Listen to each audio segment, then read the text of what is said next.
Well, howdy y'all, and welcome back to Country Fried Minis. I'm your host Cameron, the country boy in the big city, presenting to you once more from the computer editing desk because of an unforeseen glitch and technical difficulties. But today we're going to paint up some silly little lads.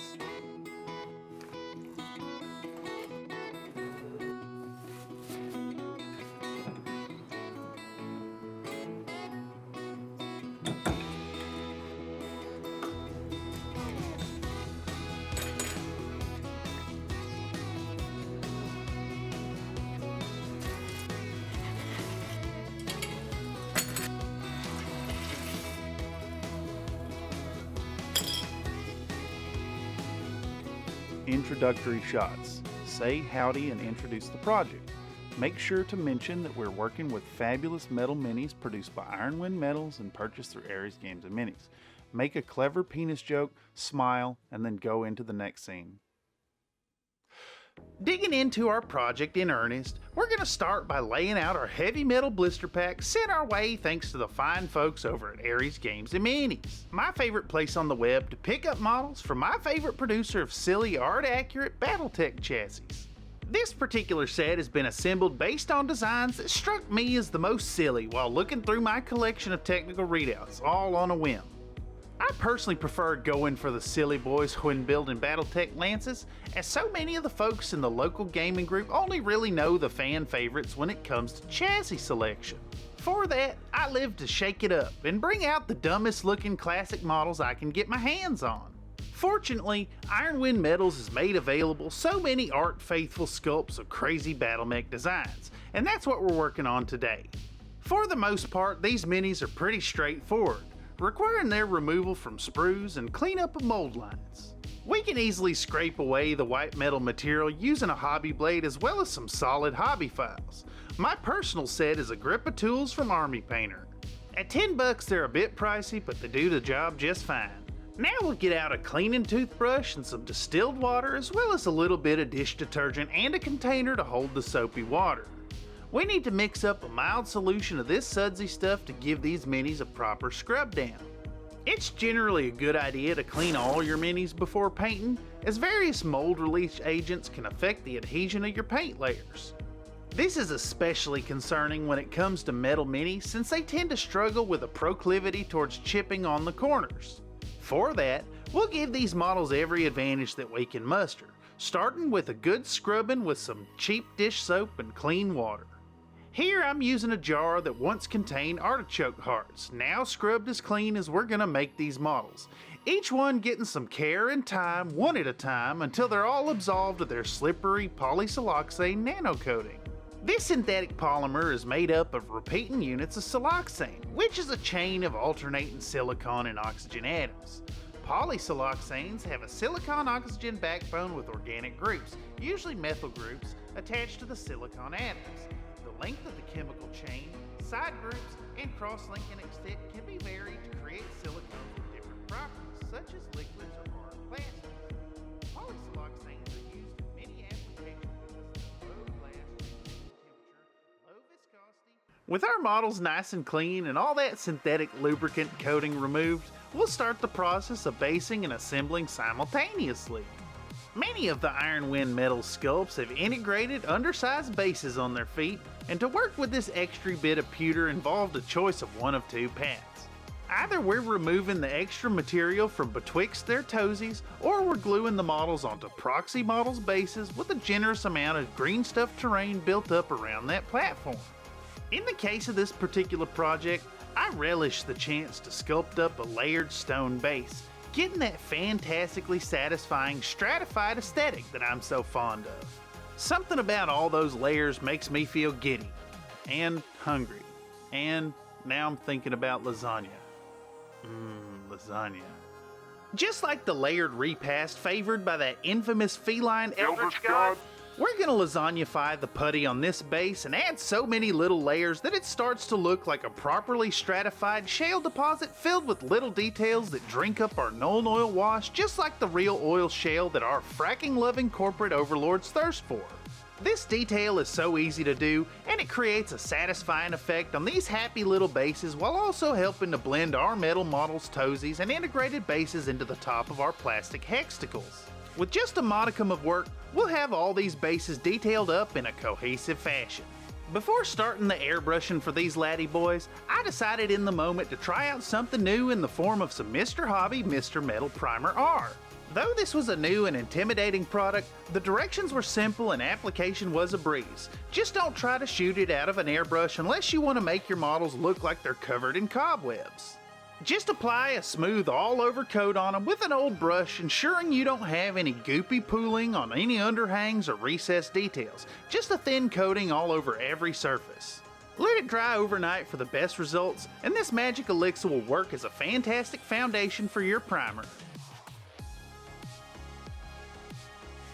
Please, for fuck's sake, do not pour this shit on your face and in your mouth. This is obviously a bit.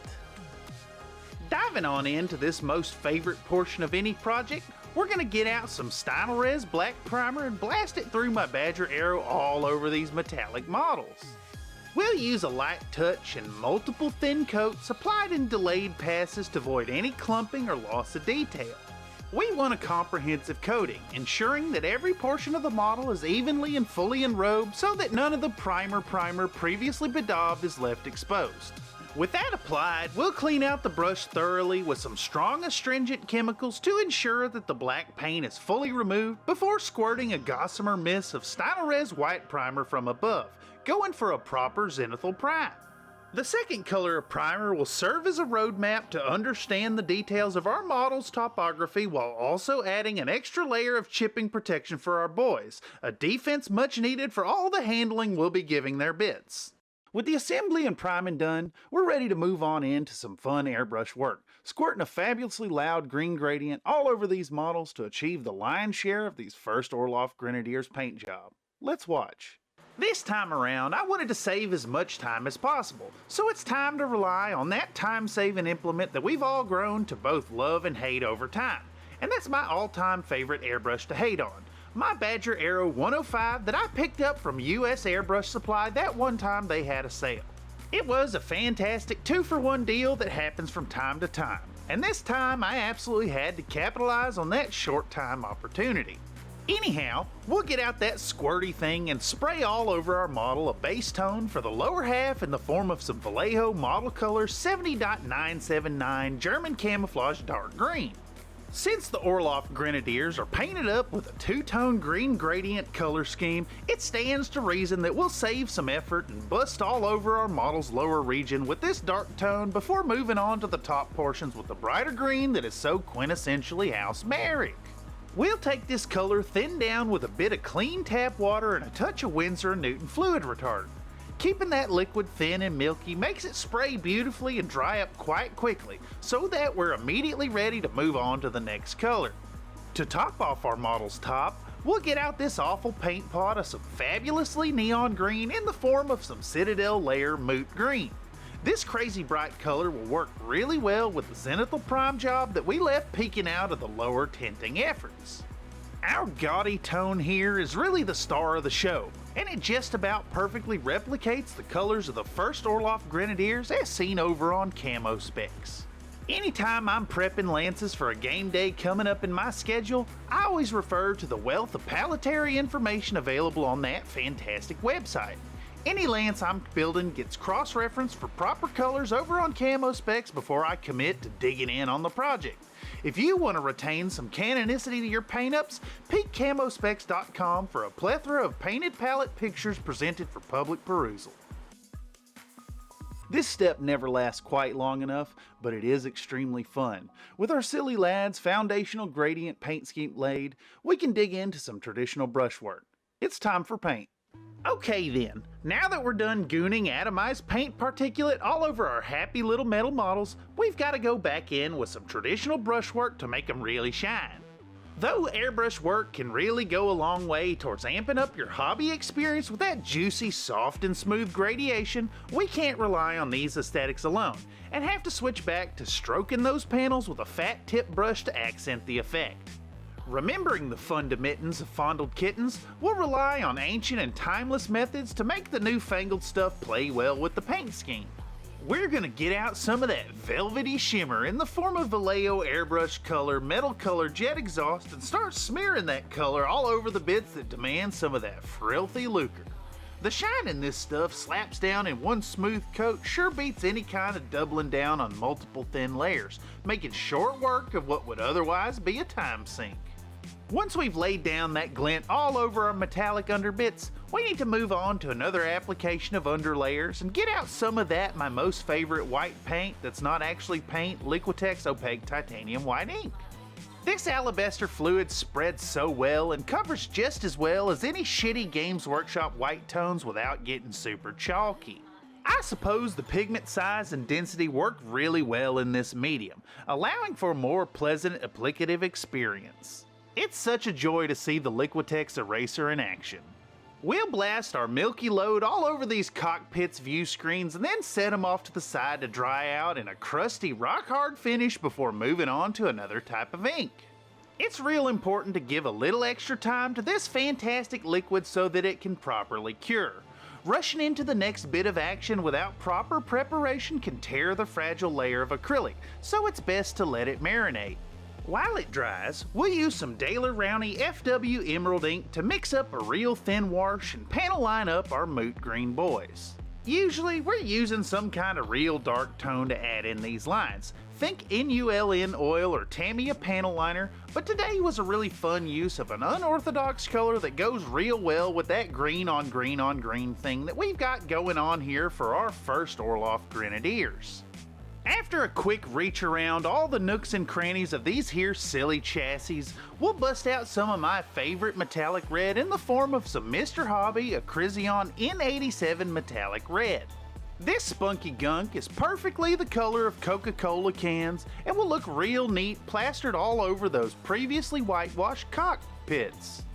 That pale underpainting really makes the red pop without needing to double or triple down on the layers, instead getting it all glazed up with one quick stroke. A swift rub on each and every one of these view screens is going to leave them all shiny and red and perfectly contrasted for the noxiously green of the moot green color of these here first Orloff Grenadiers of the Free World League of the Duchy of Orloff of House Maryland. The following presentation is a CFM Network production, a subsidiary of Gaslight TV. Hello and welcome, everyone. My name is DM Steve, and I'm here with my brother Dungeon Dan, and we're two of the Dicks in the Dark. And speaking of Dicks in the Dark, if you like TTRPG actual plays, live plays, exciting adventures with vicious villains and heroic heroes, then make sure to go over and check out Dicks in the Dark on YouTube. That's at DIX in the Dark on YouTube. Go over there and sub right now. Dungeon Dan, how are you doing today? I am doing fantastic. How are you doing, DM Steve? I'm doing great. What are we here doing? What's today bring for us? Well, today is a very special day. Today is the 69th annual Paint in a Bag Olympics, presented by Gaslight TV, sponsored by Dicks in the Dark Save Hell every other Tuesday or every other Saturday, right here on the Tuba U's. But yeah, so what are we doing? Wait. You said paint. What did you say? Paint in the box. Wait, paint in the box. Me. Fuck me. I did say paint in the box. It's paint in the bag. Paint in the bag? So I was thinking that it was the 69th annual Pinky Bang Olympics that we were here to host. Pinky Bang Olympics? Yeah, you said paint in a bag? What the hell is a paint in a bag?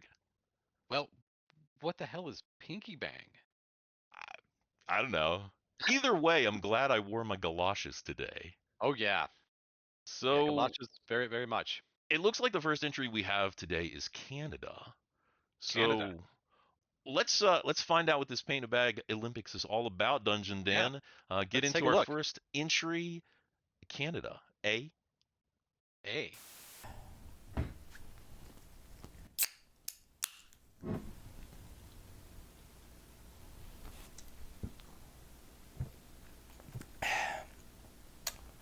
Paint in a bag?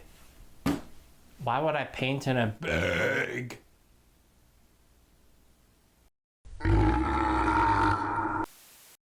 no. Wow. Wow. That's amazing. Um, Yeah. yes. Well, Mm-hmm. that was good. What did you think of that, Dan? That was there was some real art to that. Some real art to that. You could tell. I think that guy even had a Montreal accent. But Excellent. Yeah, yeah. yeah. Yeah. What But are the wait, hold judges saying? wait. I am getting something. Hold on. The judges are saying Canada's been disqualified. Canada Refuse is. refusal to participate. So So we still don't know what paint in a bag is all about because I uh, guess that wasn't paint in a bag. that didn't look like a pinky bang. It definitely was not a pinky bang. I'm Yeah. pretty sure. Yeah. Well, Dan, we've Okay. got another entry. I'm showing here that the next entry is from our friends Down Under. And if you Oh. like to get down under, down and dirty, check out Dix in the Dark, DIX in the Dark on YouTube because we get down and dirty, down under, not in Australia, but right here on YouTube with TTRPGs. So definitely check us out. We're in those dungeons all the time, man. We In are in those down dungeons. under. So let's take a look at our entry from Australia. All right.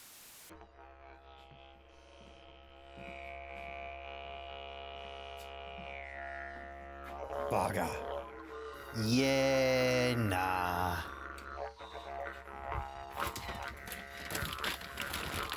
Bugger. Bugger. Yuck.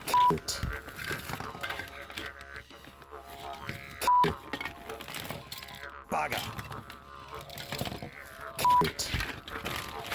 Nah, yeah? Nah, yeah. Nah, yeah. Oh, yeah.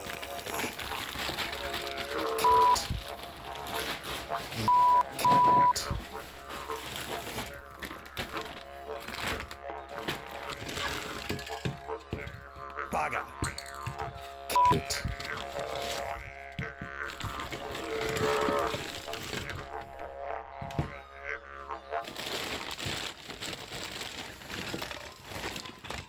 Now that's how you do it. Bugger. Well, that was interesting. That was very interesting. I mean, there was paint and I there was a distinctly bag. I distinctly heard a didgeridoo. I did. I did.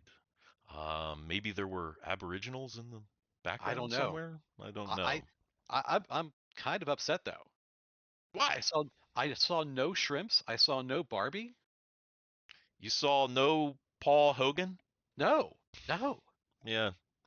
I don't. Foster's? Not a Foster's in sight? Not a Foster's in sight. That I think they need to take off points for that. But I'm not a judge. Let me find out what the judges have to say. Hold on. All right. What do the judges have to say, Dungeon Dan? Oh, I'm getting something.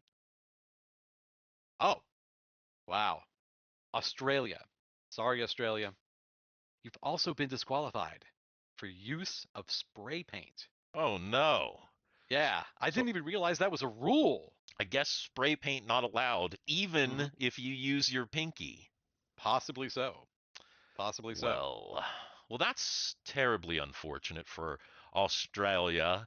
Uh, our friends. No, no, no, no, No, no. no, All no. right, so we've got another entry here, but before that, I just have to tell you about this great YouTube channel called Dix in the Dark at DIX in the Dark. Great I've never. TTRPG content. What do they do?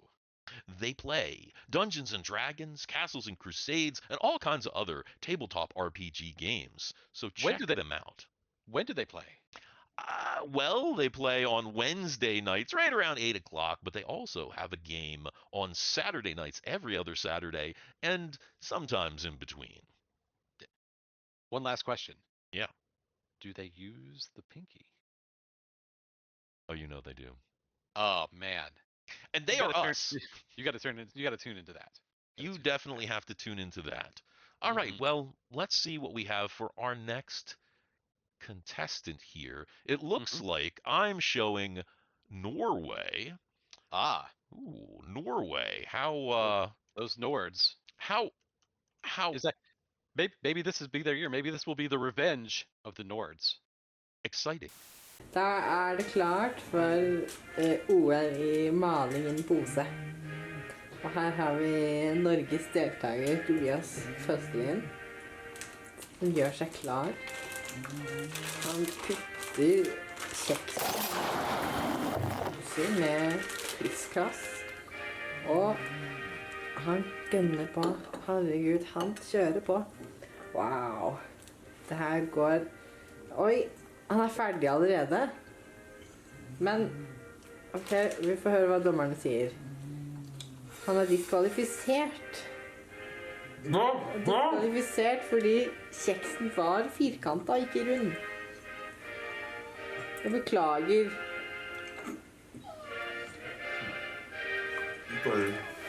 Hæ? All right. Wow. Great use of Northern Lights. Sure. I hope all of that was non-toxic. I don't know, but Well, yeah. that was Norway, was Gesundheit Norway, and I had no Yeah. idea what was going on in that one other than gastric distress. Yeah. So what did the judges have to say Let me see here. about Norway? I think there's a big debate going on. Hold on. There's a lot of debate. Wow. Well, no, that was disparaging. You can't talk about Vikings like that. Wait a minute. Oh, okay. It's come in. Again, disqualified. Norway has been disqualified this year, and I can't believe it. 4? Square biscuits. You can't have square biscuits. You know, I know a lot of places that have square biscuits. You I think can't- that's the thing. That square biscuits are the thing. I think I disagree. I'd have to agree with the judges. Square biscuits No, are a no-go. And This is a travesty. And so far, I have no idea what this Olympics is about. I don't know, and I don't think the next entry is going to clear it up for us Well, because you know, everybody has had a pinky so far. that's true. Maybe even 2. Possibly. Could 3? Right. We'll find out. Right. Who's right. up? Who's up next? So my notes say, nowhere. So, this one's weird. Nobody submitted. It's not on the list. I don't know. Anyway, I guess Oh. we'll just go ahead and we'll see what happens. Yeah, let's Here we find go. out. I'm sorry, John. So very sorry. Wow. Maybe that was an art project? Possibly. I'm gonna say that whatever that was, if you haven't subscribed to Dix in the Dark, you should definitely do that. Dix in the Dark at DIX in the Dark. They are the premier, absolutely high class Mm-hmm. TTRPG actual players. Oh, Players. We are actually players. So go over. Really? Actually? And I'm an actual DM Steve. That's me. And that's Dungeon Dan. And we're your hosts for the 69th annual, not Pinky Bang, paint in a bag competition, Olympics, paint in a bag Olympics. Again, brought to you by Gaslight TV. I will not be gaslit. And Dix in the Dark. So definitely check out Dix in the Dark. We've got another entry here, though, Dungeon Dan. Oh yeah, is this going to be Pink in the Stink? Close. Oh. This one, it says All right. Skyrim. Oh. Skyrim. Wow. Find Find out. Mm-hmm. Skyrim. Now it looks like something's crossed out. I don't know. I can't tell. Let me go Skyrim. ahead and no, they could use that. The sky rimming technique. No. Okay. let's just watch the entry. Sure. Mm-hmm.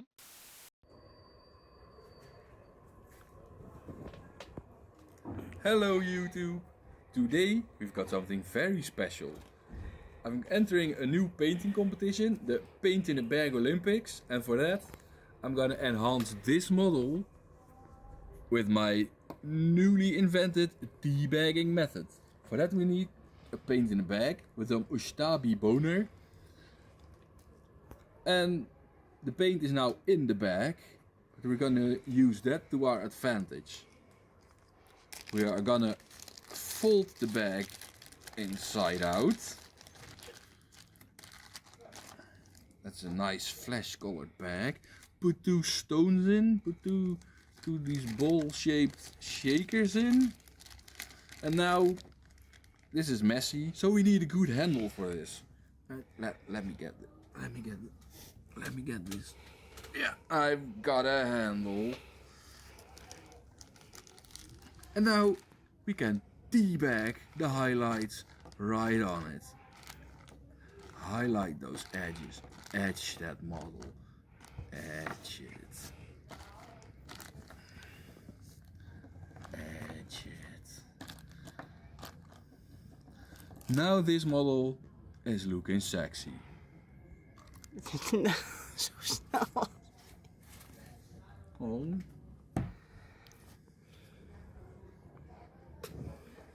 This is done.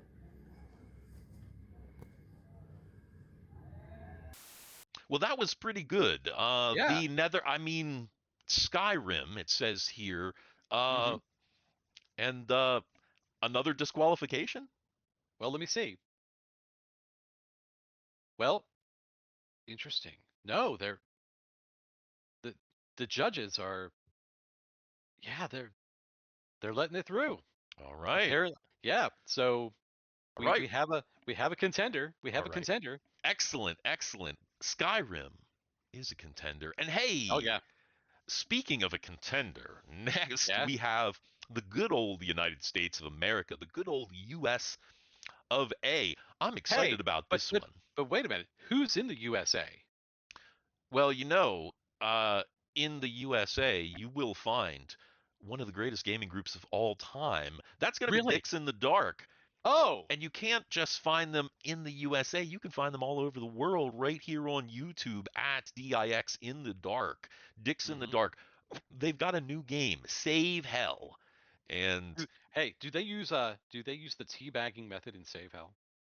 not so far, but maybe if it gets popular enough, you can request Oh, it. okay. Oh gosh. Oh wow. Okay. Well, back to the Paint in a Bag Olympics and the good old US of A. So we've got an entry here from the United States of America. Are you ready to go ahead and check that one out?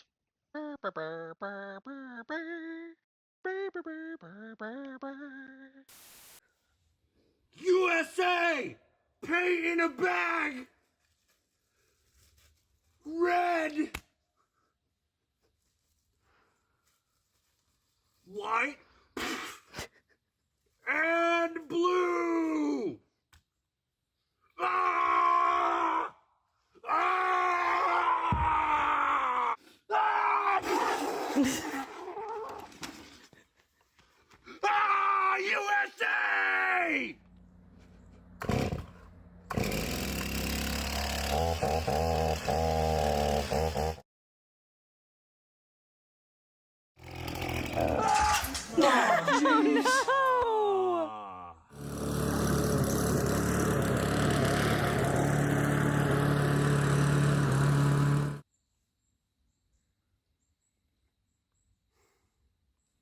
Performance enhancing drugs, my ass. Ugh. USA!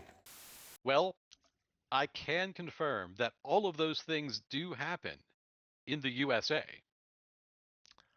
I see. Well, Yeah. that's true. And I think that was an epic performance from I do. USA. Mm-hmm. USA, USA, USA. It's gonna be hard for Skyrim to beat that. I think so. Yeah. It's gonna To be really honest. hard. Yeah. The judges, they're really positive about this. I can hear them. They're very positive about this. Oh, wait a minute. I'm getting Hold on. I'm getting something. Oh my gosh. Oh no. Oh no. What is it? The USA has been disqualified for the. I can't even believe what I'm reading right now. Disqualified for the use of performance-enhancing drugs. He did say something about performance-enhancing drugs. To be fair, in the But entry, so but it's the USA. They should expect that. that's It should be true. it should be written into the rules. And actually, if you want to see some people performing on drugs at Dicks in the Dark on YouTube, often myself, DM Steve, I will medicate with a little bit of the the green that gives me some imagination to kick up our adventures. So if that sounds something that you're into too, then maybe subscribe to Dicks in the Dark on YouTube, DIX in the Dark. Check us out. Check us out. That's what I said. Ouch. That's what I said. Ouch. All right, so we've got, it looks like one more entry, and But wait a minute, aren't there like 144 countries? Um, Only 7 people entered? I'm assuming that this is an elite competition for Oh, okay.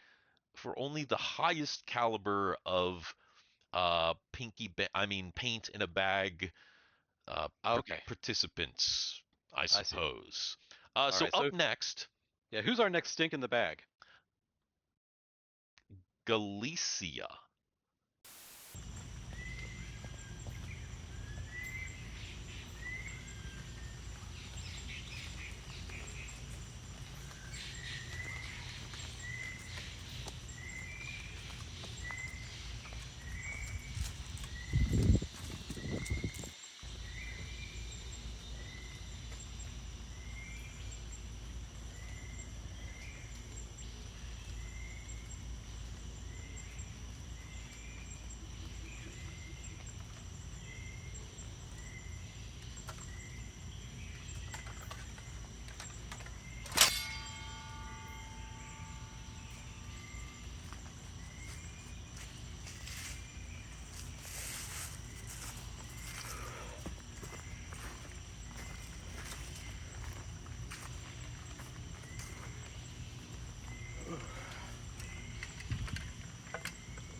Hank in a bag. Yes.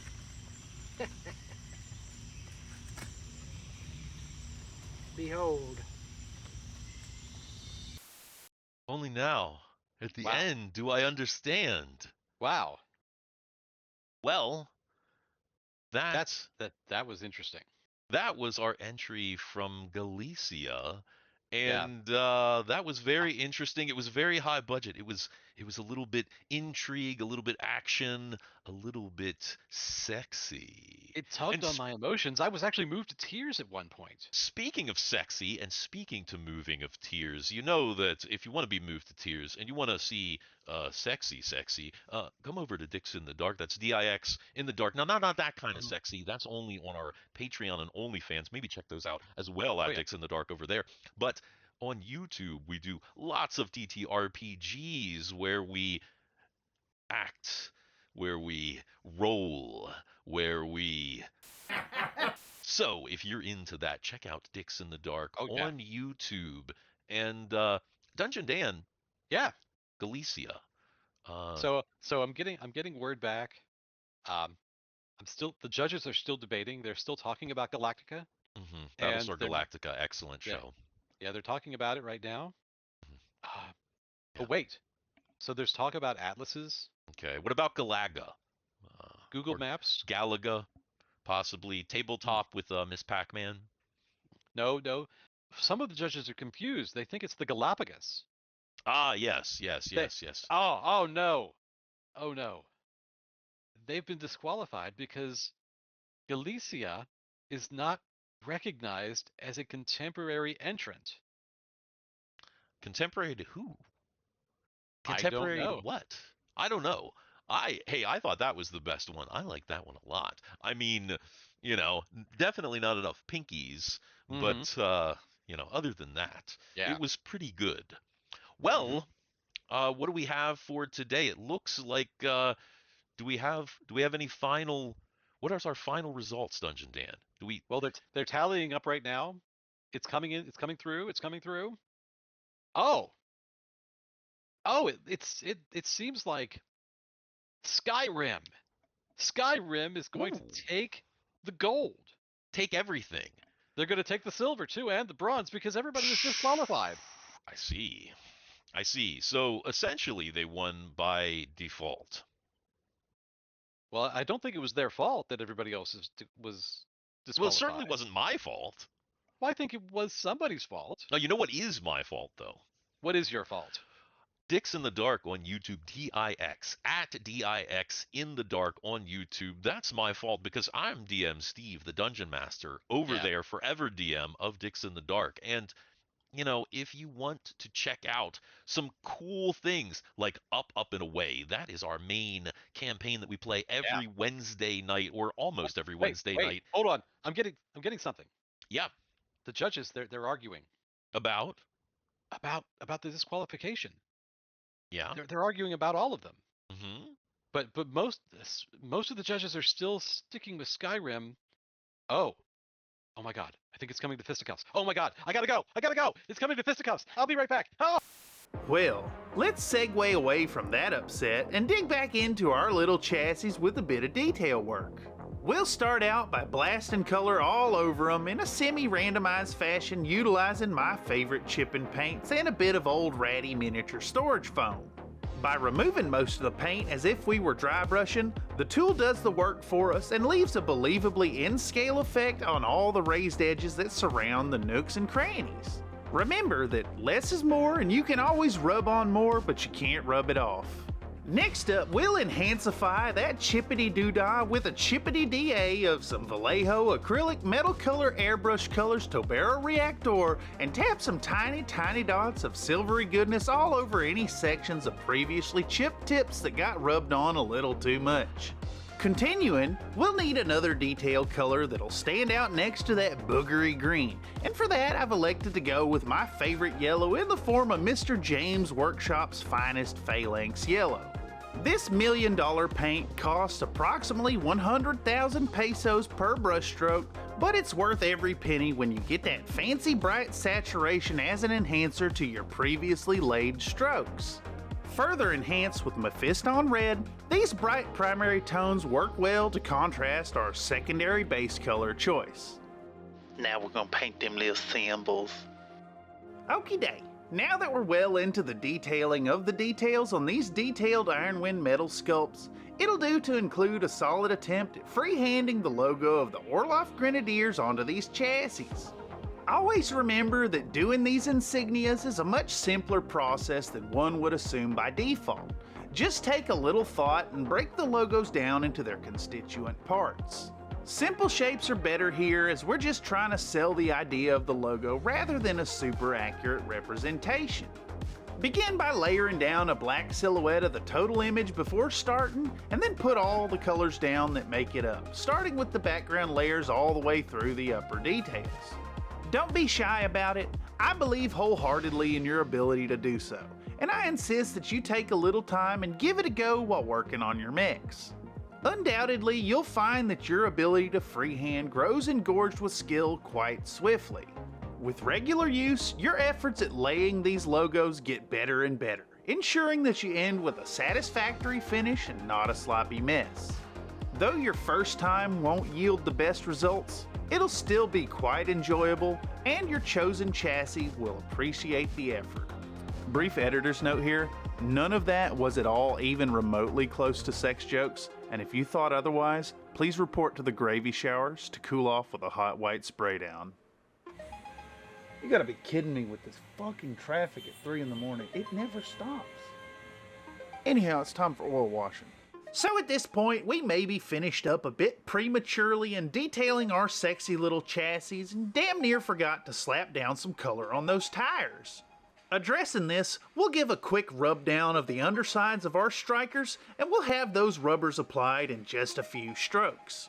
With just a single coat of intensely dark paint, our wheeled tanks will have a bit of protection as they grind against our play surface.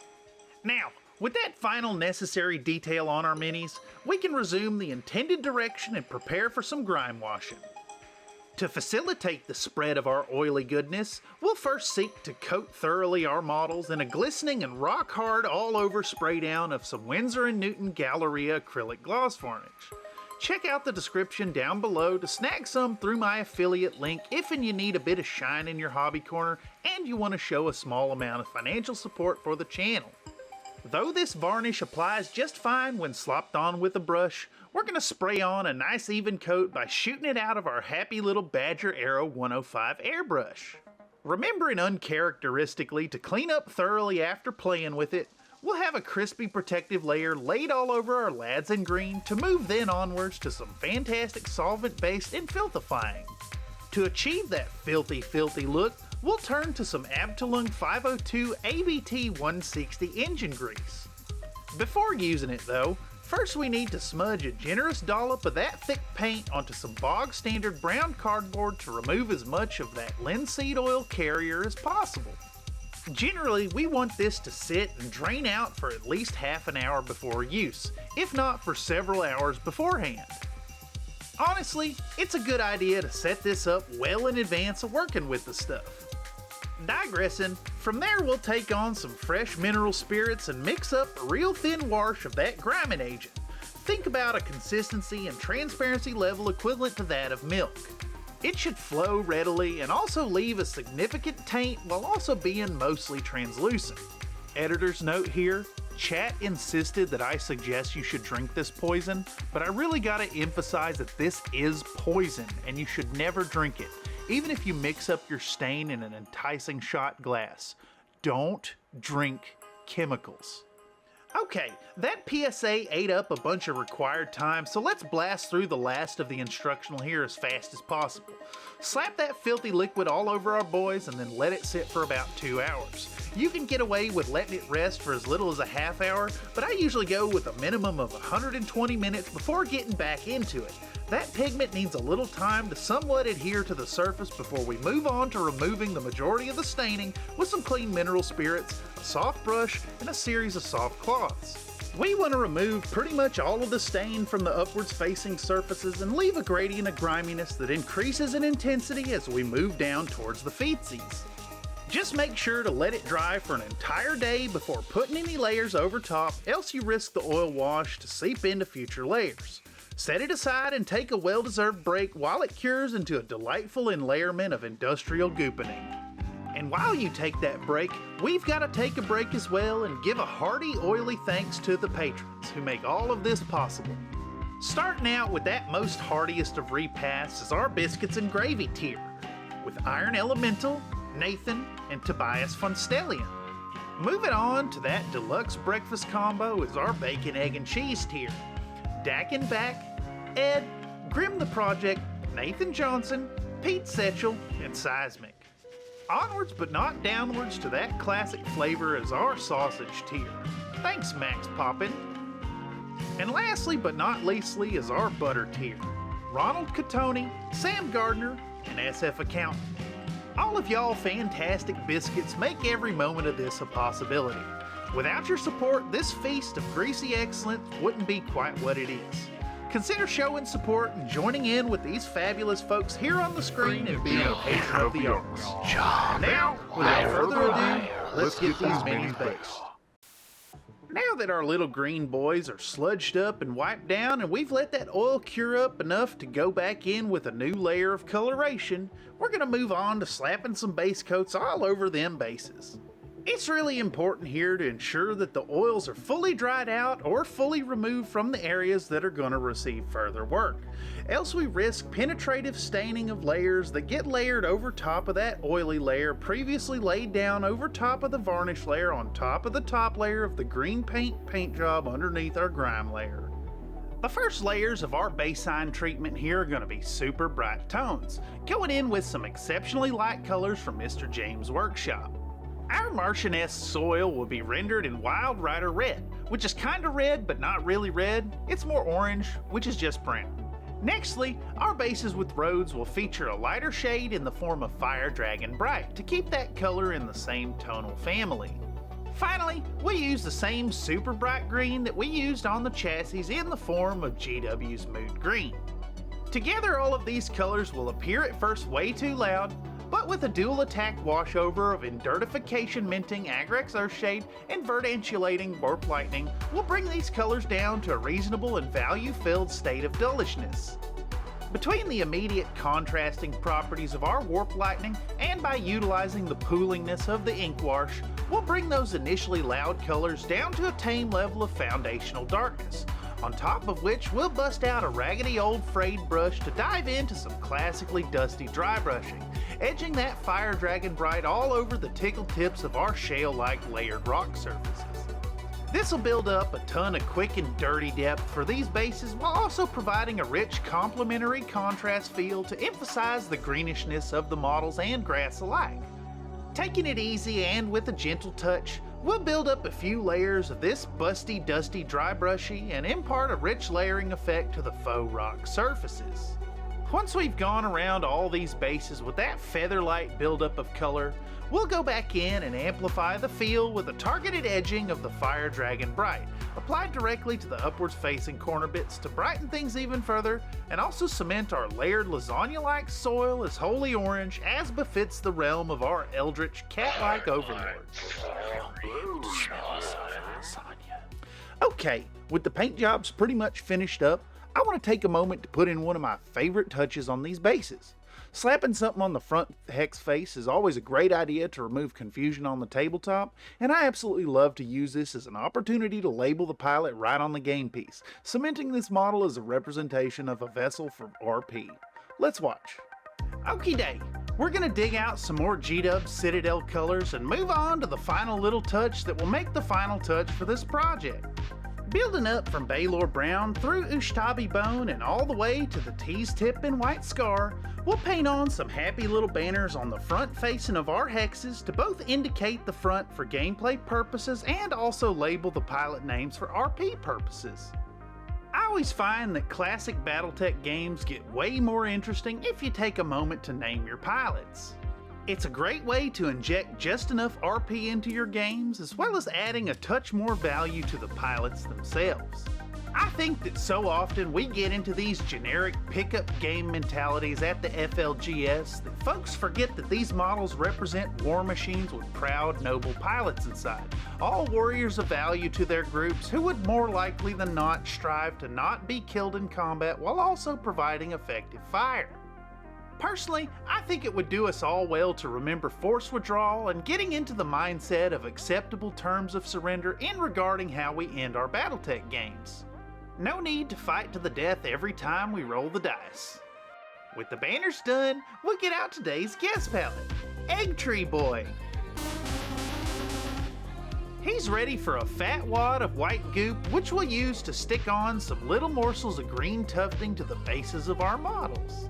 We'll keep these bits in scale and super sparse to represent the arid environment. Finally, we're going to put the final touches on these models to get them finalized and ready for those glamour shots and subsequent game use. Firstly, we need to bring down the shine of our earlier gloss coat with a generous squirt down of Winsor & Newton Artist Acrylic Matte UV varnish all over them to flatten everything down and homogenize the finishes. Now with everything flat, we want to bring some shine back to the cockpits using that same Mr. Hobby Acrizion N87 metallic red to finally finish them off. Agno som desistif en pusni hjort kan vi gå vidare till den stora avslöringen.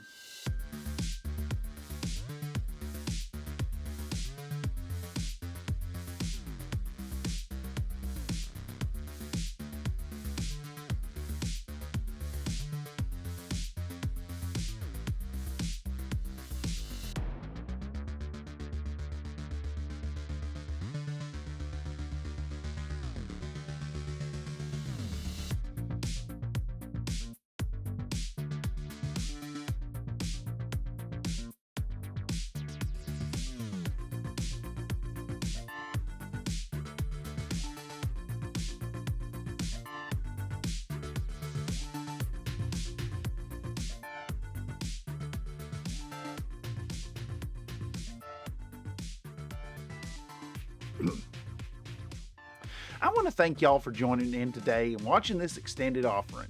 I really love doing these long form videos and getting a moment to dig in and flex on the video art experimentation here on YouTube. If you liked what you see, please take a moment to click the like button and subscribe if you want to see more. I can't do it without your help as a viewer, and I definitely can't do it without the kind submissions of the people in the Country Fried Minis community. Thank all y'all for your videos today. Join us on the Discord and consider donating to the cause through Patreon, buying a painting commission for me on Fiverr, or picking up some models from the eBay store. You all make all this possible. One last thanks, and as always, remember to be happy while you're painting. Thanks y'all. See you around next time. Welcome, boys and girls, at the Paint in the Bag Olympics.